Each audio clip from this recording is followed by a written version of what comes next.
नमस्कार. रिजनल डायरीमध्ये आपलं स्वागत आहे. महाराष्ट्रातले जे काही वादग्रस्त मंत्री आहेत त्यात सर्वाधिक वादग्रस्त असलेले मंत्री अब्दुल सत्तार यांच्याविषयी आज आपण बोलणार आहोत. सातत्याने सत्तार हे कुठल्या ना कुठल्या निमित्ताने चर्चेत असतात. आताही आपण बघितलं तर त्यांच्या शिक्षण संस्थांवर जे कर्मचारी काम करत आहेत त्याच्यावर निवडणूक आयोगाने कारवाई केलेली आहे. हा एक भाग. सत्तार हे महायुतीचे घटक पक्ष असलेल्या शिंदे सेनेचे उमेदवार आहेत, परंतु त्यांचा सगळा जो प्रचार आहे तो भाजपच्या विरोधात आहे. ही नंबर 2. सत्तार यांची आता चहूबाजूनी कोंडी झालेली आहे आणि ही कोंडी दुसरी कोणी नाही तर त्यांचेच एकेकाळचे मित्र असलेले रावसाहेब दानवे यांनी त्यांची कोंडी केलेली आहे. दानवे यांच्या शब्दात सांगायचं तर दानवे यांनी सत्तार यांना चकवा दिलेला आहे. एकूणच परिस्थिती बघता पहिल्यांदाच अब्दुल सत्तार हे एका वेगळ्या राजकीय कोंडीमध्ये सापडलेले आपल्याला दिसत आहेत. परंतु तरीही ती एकांडे शिलेदाराप्रमाणे ही निवडणूक लढवताना आपल्याला पाहायला मिळते. सुरुवात त्यांच्या शिक्षण संस्थांपासूनच आपण करूया. काल जिल्हाधिकाऱ्यांनी म्हणजे निवडणूक निर्णय अधिकाऱ्यांनी छत्रपती संभाजीनगर जिल्ह्यातल्या 90 शिक्षक आणि मुख्याध्यापकांवर कारवाई केलेली आहे. या 90 शिक्षक मुख्याध्यापकांमध्ये जवळपास 30 शिक्षक हे सत्तार यांच्या संस्थेतील आहेत. निवडणूक आयोग असेल किंवा जिल्हा प्रशासन असेल यांनी वारंवार सर्व शिक्षण संस्थांना बजावलेलं आहे की आपले कर्मचारी मग ते शिक्षक, प्राध्यापक, मुख्याध्यापक किंवा शिक्षकेतर कर्मचारी यांना निवडणुकीच्या कामाला जुंपवू नका. ही गोष्ट उघड आहे की शिक्षण संस्था असो, साखर कारखाना असो किंवा इतर ज्या सार्वजनिक संस्था आहेत ज्यांच्या मालकीच्या किंवा ज्यांच्या अधिपत्याखाली त्या संस्थांचे कर्मचारी संबंधित नेत्याच्या प्रचारामध्ये उघडपणे नसतील किंवा पाठीमागून काम करताना महाराष्ट्रभर दिसतात. परंतु यावेळेला पहिल्यांदाच शिक्षण विभागाने खूप कडक भूमिका घेतलेली आहे आणि ती स्वागतार्ह आहे असं मला वाटतं की शिक्षकांनी किमान या निवडणुकीमध्ये प्रत्यक्षपणाने सहभागी होऊ नये. आणि म्हणून वारंवार सांगून सुद्धा काही शिक्षक, काही मुख्याध्यापक ऐकत नव्हते आणि निवडणूक आयोगाने एक मोठी यादी तयार केली आणि त्याच्यामध्ये सत्तार यांच्या 30 शिक्षकांचा समावेश आढळून आला आणि त्यांच्यावर काल निलंबनाची कारवाई केलेली आहे. सत्तार यांच्या शिक्षण संस्था यापूर्वी सुद्धा वादग्रस्त ठरलेल्या आहेत की त्यांच्या मुलीच्या जावयाच्या गुणवाढ प्रकरणामध्ये सुद्धा त्यांचं नाव आलं होतं, तेव्हाही ते चर्चेत होते.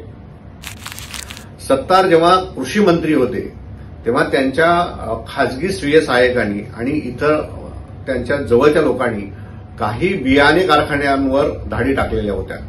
वास्तविक पाहता अशा प्रकारच्या धाडी टाकता येत नाही, परंतु सत्तार यांच्या जवळच्यांनी आम्ही सरकारी पथक आहोत, त्याचा भाग आहोत असं भासून अकोला जिल्ह्यातल्या काही बियाणं संस्थांवर, कंपन्यांवर कारवाई केली होती. त्यावेळेस सुद्धा सत्तार अडचणीत आलेले आहे. सत्तार यांची एकूणच राजकीय कारकीर्द बघितली तर ते सुरुवातीला काँग्रेसमध्ये सुद्धा त्यांचं कोणाशी जमलं नाही. म्हणजे विशेषतः विलासरावजी देशमुख असतील, अशोकराव चव्हाण आहेत, राधाकृष्ण विखे पाटील आहेत, यांच्याशी सुद्धा त्यांनी पंगा घेतला होता. एकदा ते अपक्षी आले होते आणि अपक्ष असून त्यांनी पाठिंबा दिला होता. आता ते मागच्या निवडणुकीत उद्धव ठाकरे यांच्यासोबत शिवसेनेत गेले आणि 2.5 वर्ष मंत्रिपदावर राहिल्यानंतर ते त्यांनी एकनाथ शिंदेना साथ देत ते एकनाथ शिंदे यांच्यासोबत गेले. सुरुवातीच्या काळामध्ये त्यांच्याकडे कृषी खातं होतं, ते वादग्रस्त ठरल्यानंतर आता त्यांच्याकडे अल्पसंख्याक आणि वक्फ बोर्डाचं काम दिलेलं आहे. त्या खात्यावर सुद्धा त्यांच्यावर आरोप आहेत, परंतु ते कुठल्याही आरोपाला जुमानताना आपल्याला दिसत नाही. त्यांच्या मतदारसंघात आता जर परिस्थिती बघितली तर त्यांच्या विरोधात एकेकाळी भाजपकडून त्यांना 3 निवडणुकांमध्ये लढलेले सुरेश बनकर आता हे उद्धव सेनेतनं लढत आहेत. सुरेश बनकर हे रावसाहेब दानवे यांचे कार्यकर्ते आहेत, त्यांच्या ते जवळचे आहेत आणि असं म्हटलं जातं की दानवे यांनीच बनकरांना उद्धव ठाकरे यांच्याकडे पाठवून सत्तारांच्या विरोधात उभं केलेलं आहे. आणि भाजपची जी टीम आहे सिल्लोड तालुक्यातली ती सत्तारांच्या विरोधात काम करत आहे. एक आरोप दानवे यांनी केला होता, त्याच्यामुळे त्याची महाराष्ट्रभर चर्चा झाली. तो आरोप असा होता की सत्तार यांनी सिल्लोड तालुक्याचा पाकिस्तान केलेला आहे.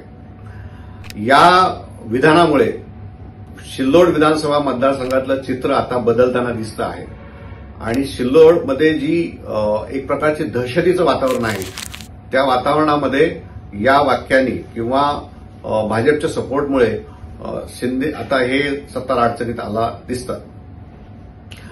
एकेकाळी सत्तार आणि दानवे हे अतिशय जवळचे मित्र होते.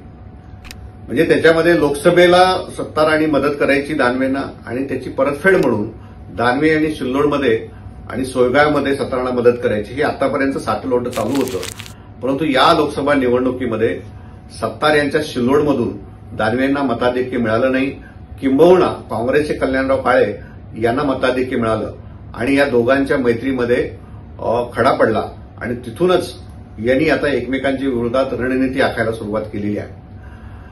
दानवे यांनी जशी सत्तारांची कोंडी केली, तर सत्तार यांनी सुद्धा दानवे यांच्या कन्या संजना जाधव त्यांच्या विरोधात आपले कार्यकर्ते कामाला लावलेले आहेत. एवढंच नाही तर दानवे यांचे जे चिरंजीव आहेत, भोकरदन मतदारसंघातले संतोष दानवे यांच्या विरोधात सुद्धा तिथे ते प्रचार करताना त्यांचे कार्यकर्ते दिसतात आणि म्हणून सत्तार विरुद्ध दानवे असं या निवडणुकीला आता एक स्वरूप आलेलं आहे. रावसाहेब दानवे हे भाजपचे ज्येष्ठ नेते आहेत, ते माजी केंद्रीय मंत्री आहेत आणि आता ते स्टार प्रचारक आहेत. परवा त्यांना असा प्रश्न विचारण्यात आला की तुम्ही स्टार प्रचारक आहात आणि सिल्लोडमध्ये प्रचाराला जाणार का?